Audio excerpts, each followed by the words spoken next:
Hello everyone, welcome back to our channel. इस channel पर हम बात करते हैं फिजिक्स के बेसिक कंसेप्ट्स की। तो chapter magnetic effect of current से रिलेटेड टॉपिक्स कर रहे हैं। प्रीवियस वीडियो में हमने मैग्नेट क्या होता है और उससे रिलेटेड क्या क्या टर्म्स हो सकती हैं उसके बारे में डिस्कस किया था। तो इस वीडियो में आगे टॉपिक करते हैं। Let's start the video. Next topic is magnetic field lines. Magnetic field lines क्या होता है, इन्हीं को और क्या बोला जाता है, इनको फील्ड लाइंस भी बोल सकते हैं या मैग्नेटिक फील्ड लाइंस भी बोला जा सकता है या मैग्नेटिक लाइंस ऑफ फोर्स भी बोला जा सकता है। कि जो भी मैग्नेट है वो कुछ फोर्स लगा रहा है तो उसको शो करने के लिए जो भी इमेजिनरी लाइंस ड्रॉ की जाएंगी। सपोज एक बार मैग्नेट है, वन इसका नॉर्थ पोल है, अदर साउथ पोल है, तो नॉर्थ पोल से साउथ पोल तक जो भी फोर्स लगेगा, यहाँ पर जो भी नॉर्थ पोल जिस पाथ को कवर करेगा साउथ पोल तक मूव करने के लिए, उसको हम एक इमेजिनरी लाइन से ड्रॉ कर देते हैं और इसी इमेजिनरी लाइन को मैग्नेटिक फील्ड लाइन बोला जाता है। अब ये जो इमेजिनरी लाइन है नॉर्थ पोल से स्टार्ट होकर मूव करते करते साउथ पोल की तरफ जाती है। इसके लिए हमने एरो शो किया है, नॉर्थ पोल से स्टार्ट करते हुए ये मूव करती है साउथ पोल तक। इस टाइप से ये जो इमेजिनरी लाइंस हैं ये मोर देन वन हो सकती हैं। कई सारी इमेजिनरी लाइंस नॉर्थ पोल से स्टार्ट होकर साउथ पोल तक मूव करती हैं। तो ये जो सभी इमेजिनरी लाइंस हैं इनके लिए डिफरेंट जो है प्रॉपर्टीज़ होती हैं कि मैग्नेटिक फील्ड लाइंस कैसे कैसे पाथ को फॉलो करती है या क्या क्या रिजल्ट्स देती है। तो सबसे पहले मैग्नेटिक फील्ड लाइंस क्या हैं? These are the imaginary lines to show the direction of force which originates from north pole of magnet and stops at south pole. North pole से साउथ पोल तक जाने के लिए जो भी इमेजिनरी लाइंस ड्रॉ की जाएंगी that are called magnetic field lines. इनको फील्ड लाइंस भी बोल सकते हैं या लाइंस ऑफ फोर्स भी बोला जा सकता है। तो इनके लिए प्रॉपर्टीज़ क्या क्या आएंगी? Properties for magnetic field lines. First one, these lines forms closed curve. अब नॉर्थ पोल से स्टार्ट होकर ये साउथ पोल तक जा रही हैं, means these are forming closed, these are forming closed curve और क्लोज्ड पाथ बनाती हैं। Second, these rays originate these not rays, lines originate from north and moves to south, moves from north to south, north से south तक ये move करती हैं।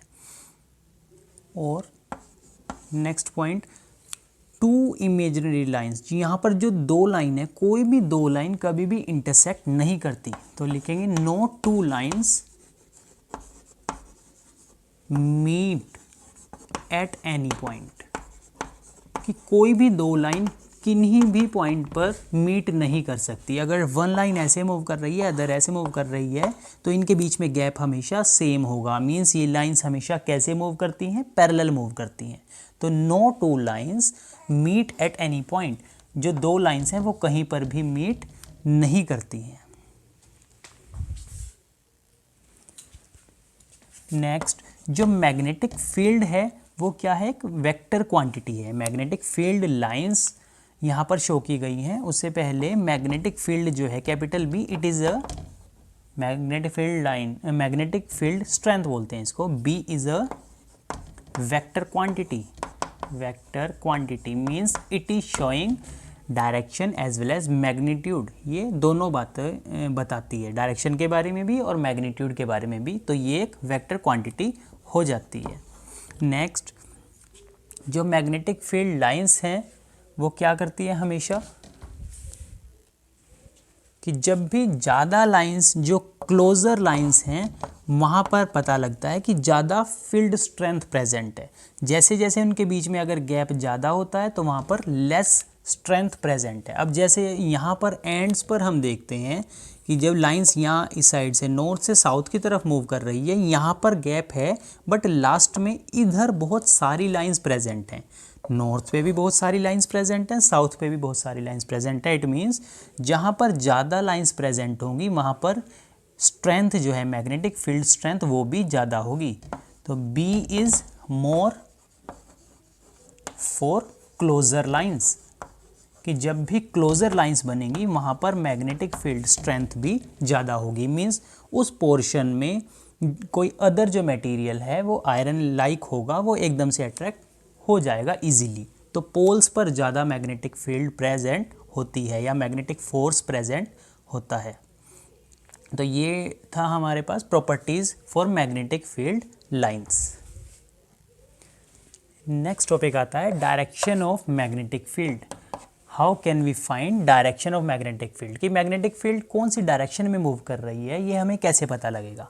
तो इसके लिए अगर कोई स्ट्रेट कंडक्टर है हमारे पास या करंट कैरिंग कंडक्टर है, ऐसा कंडक्टर जो करंट को कैरी कर रहा है, सपोज जैसा इसी टाइप से कोई ऑब्जेक्ट है, कंडक्टर है जिसमें से करंट पास कर रहा है, उससे हम कैसे फाइंड कर सकते हैं। उसके लिए रूल है राइट हैंड स्क्रू रूल।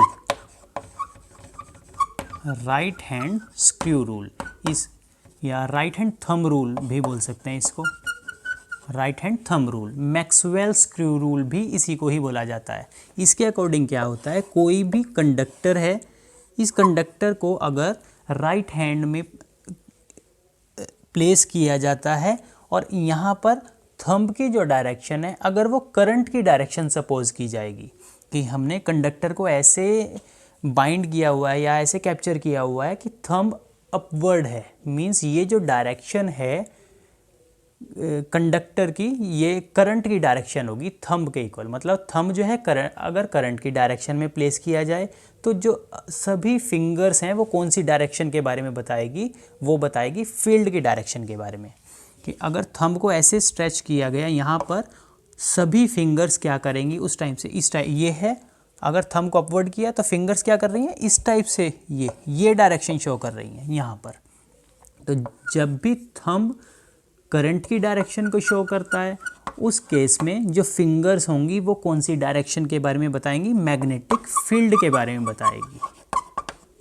अब जब ये ध्यान रखना है, कंडक्टर में जब भी थंब अपवर्ड है तो फील्ड की डायरेक्शन क्या होगी, एंटी क्लॉकवाइज होगी।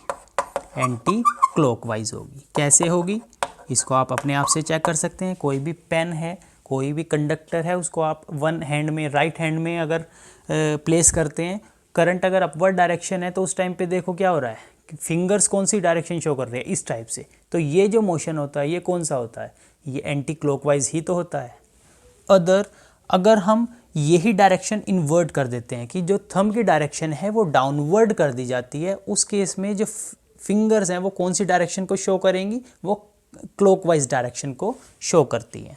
तो राइट हैंड थंब रूल के अकॉर्डिंग हमें पता लग जाता है कि मैग्नेटिक फील्ड की डायरेक्शन क्या रहने वाली है। कि अगर थंब जो है करंट की डायरेक्शन को शो करेगा तो सभी फिंगर्स वो मैग्नेटिक फील्ड की डायरेक्शन को शो करती हैं। तो इससे हम कैसे क्या पता कर सकते हैं कि मैग्नेटिक फील्ड की क्या डायरेक्शन रहने वाली है, किसमें, किसी भी स्ट्रेट कंडक्टर में। ये सिर्फ स्ट्रेट कंडक्टर के लिए ही होगा।